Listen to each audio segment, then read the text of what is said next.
मैं आज आपको एक कथा बता रही हूँ जिसमें कौन कौन से घर में मूर्तियाँ होनी चाहिए। वैसे तो देवी आजकल सभी मानी गई हैं, सभी भगवान माने गए हैं, परंतु उनके स्वरूप कई कई हैं जिसमें आप सभी को बताते हैं, जिसमें शायद इसमें 10 मूर्तियाँ हैं। इस आप लोग सच्चे मन से ध्यान से सुनिएगा। जिसमें भगवान शिव शंकर जी का है। वो जब तांडव रूप में अपना स्वरूप बनाए थे, तांडव कर रहे थे, नृत्य कर रहे थे, तो एक तांडव रूप में था एक उनका स्वरूप, जो वो हर घर को हानि पहुंचा सकता था।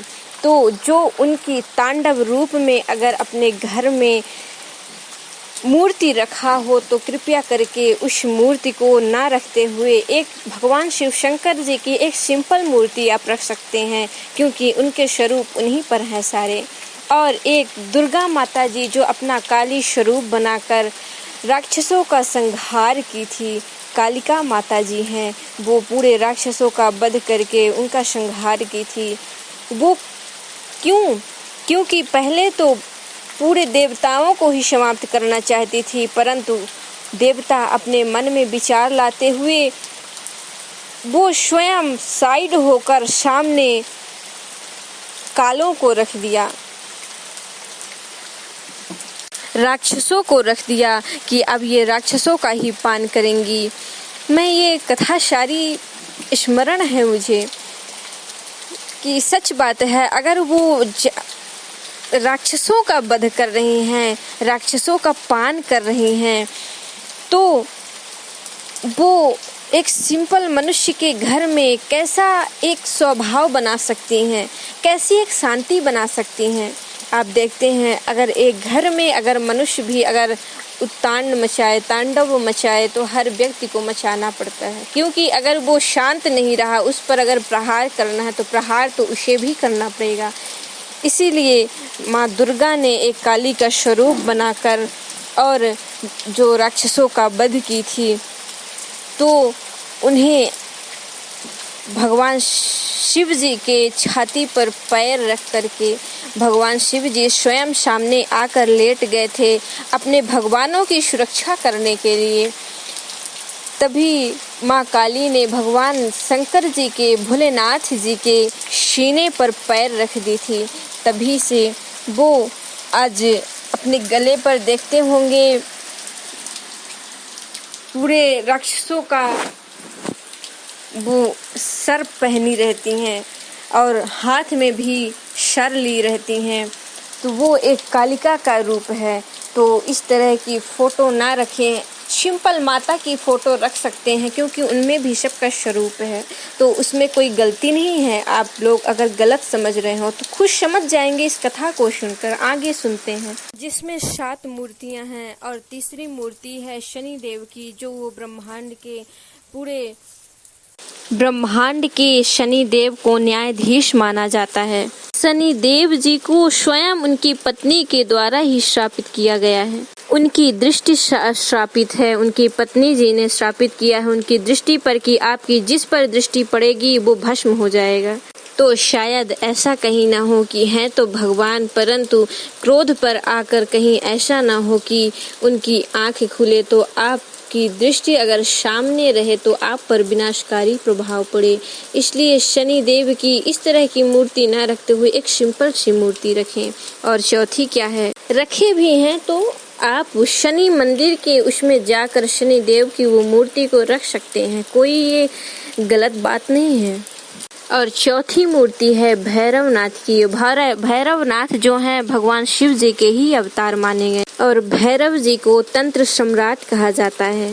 जो भी तंत्र मंत्र हैं, आजकल जानते हैं सभी कोई वैद्य जो होते हैं तो बहुत तंत्र मंत्र सीखे रहते हैं, वही पूरा प्रभाव उन भैरव बाबा पर है।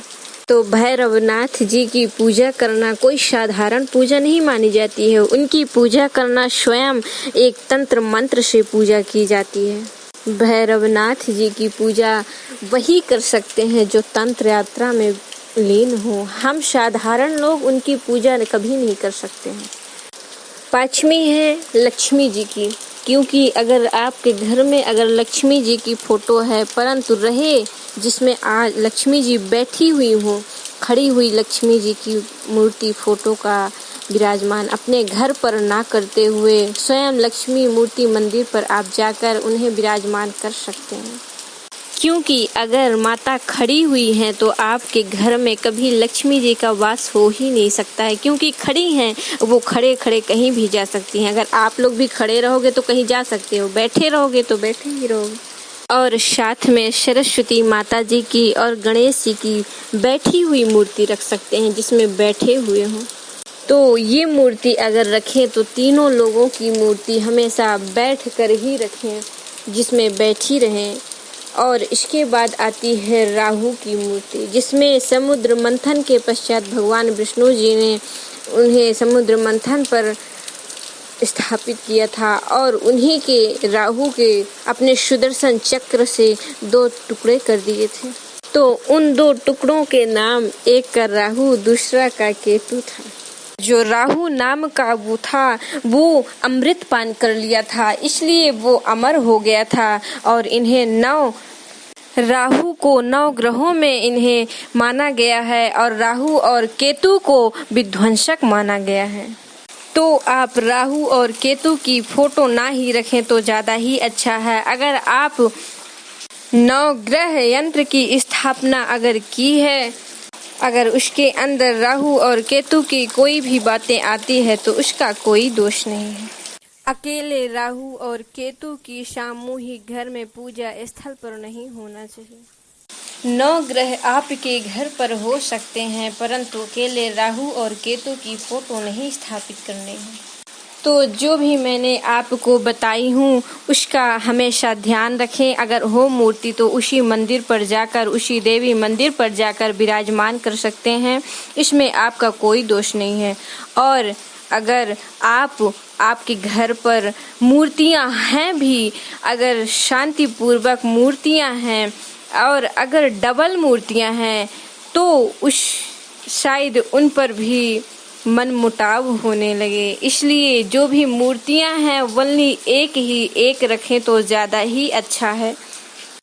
तो ये सारी बातें ध्यान रखें। और घर में शिवलिंग होना अति आवश्यक है, उनकी पूजा भी अति आवश्यक है करना। अंगुष्ठम लिंगम, अंगूठे के बराबर उनकी प्रतिमा होनी चाहिए, उनकी लिंग होनी चाहिए, उनकी मूर्ति होनी चाहिए। तो इन सभी देवताओं को अच्छी तरह से रखकर, एक प्रतिमाएं रखकर उनकी पूजा करिए। आपको प्रसन्नता होगी, एक सुखी महसूस होगा। देखिए, अगर परिवार में कोई डबल इंसान रहने लगे, कुछ भी अगर प्रॉब्लमें हो, अगर वो सोचे कि मेरे घर में रहे, ना भी सोचे वो, अगर वो रहना चाहे दूसरा व्यक्ति, तो उसके घर में मनमुटाव उसके मन में रहा ही आता है कि ये मेरे घर में रहते हैं, ऐसा वैसा, ये डबल हो गए, ये ट्रिपल हो गए ऐसे। तो शायद इस पर भी भगवान पर असर, या भगवान हम पर असर छोड़ते हैं। इसलिए हर चीज़ों की जो भी मूर्तियां हैं वल्ली एक रखें। भगवान शिव जी की छोटी ही मूर्ति लें तो ज़्यादा ही अच्छा है, अंगूठे के बराबर, और उनकी पूजा करें। जो भी अगर बड़ी प्रतिमा है तो उनको उसी देव मंदिर पर स्थापित कराइए, आपका कोई दोष नहीं है इस पर। और सच्चे प्रेम पूर्वक से इन मूर्तियों पर ध्यान दें, ऐसी पूजा करें। तो राधे राधे, जय श्री कृष्ण।